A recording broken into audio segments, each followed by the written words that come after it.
Hello student, welcome to the online tutorial session.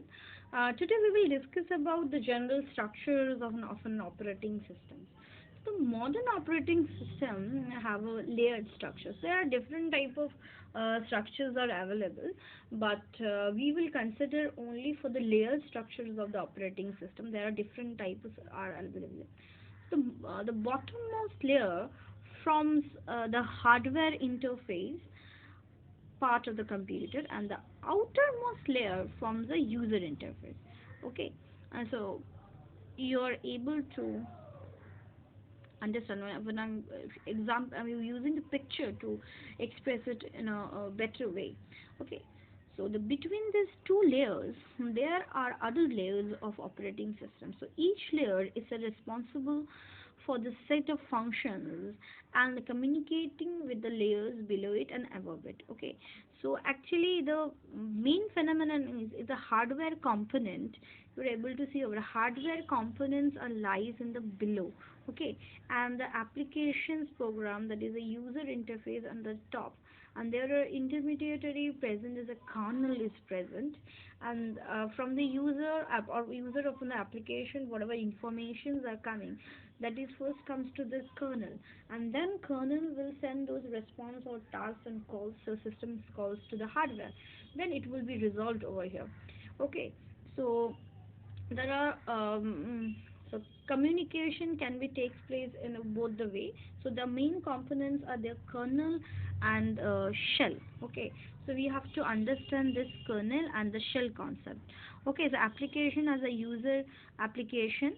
Okay, kernel actually the hardware scheduler of a memory, and shell acts actually the CU sequences. Okay, so what is kernel actually? The outermost layer and the central controlling part of the operating system. So kernel, in a one word you can say it is a innermost layer, and it is the most central controlling part of the operating system. It's always reside in the main memory and directly communicate with the hardware of the computers. So as you can see, just above of the hardware devices, okay, memory and everything, kernel is situated. So kernel is actually having the capability to communicate with the main memory and the other devices, other hardware devices directly. Okay, so a typical kernel contains the program that are used for the basic functions of the operating system.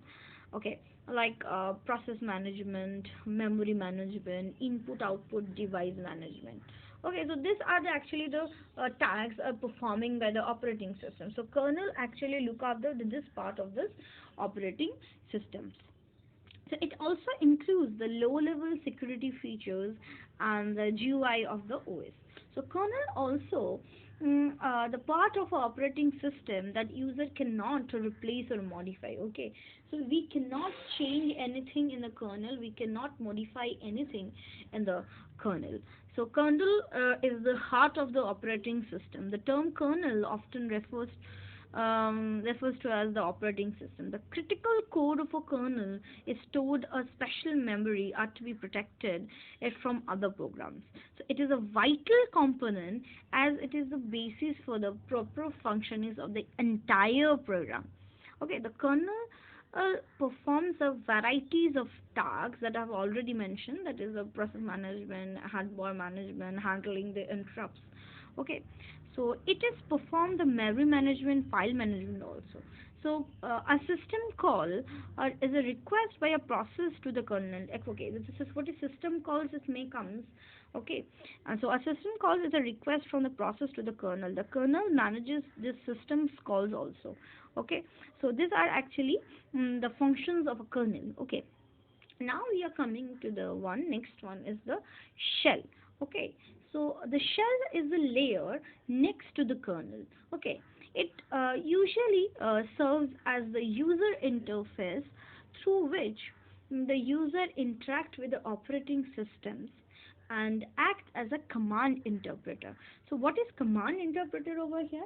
Whatever instructions is given to the computer by the user, it is this instructions are interpreted by this cell, and then it is processed to the to the kernel, so that kernel can resolve the system call and perform the particular task.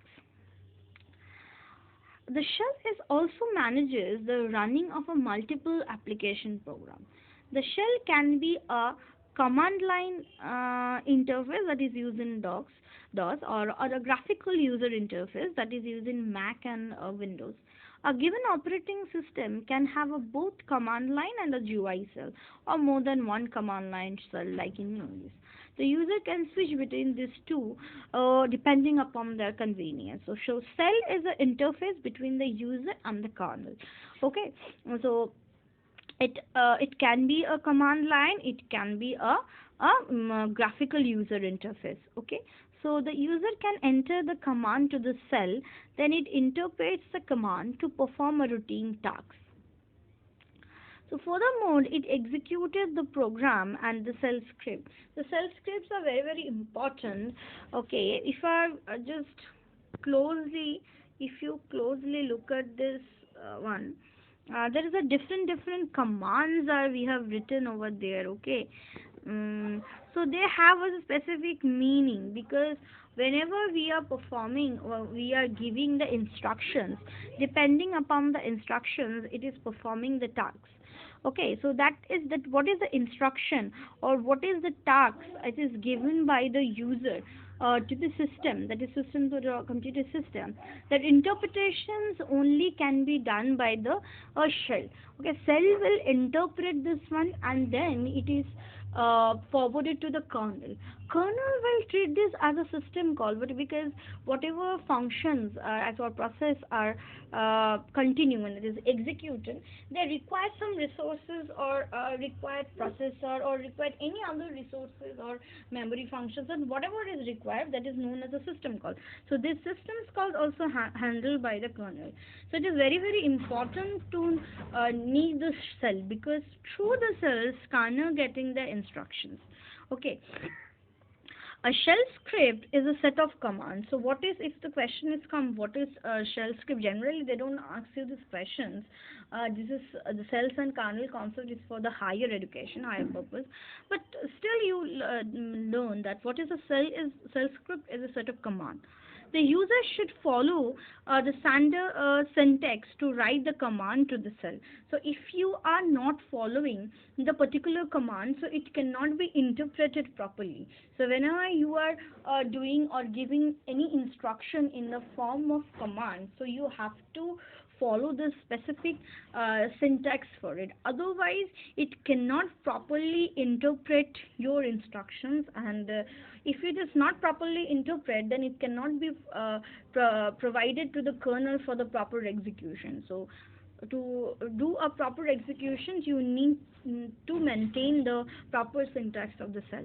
So the combining the cells and the kernel, this is actually the basic or the core structures of the operating system. I hope this topic is clear to you. Thank you, student. I'm ending my lecture over here.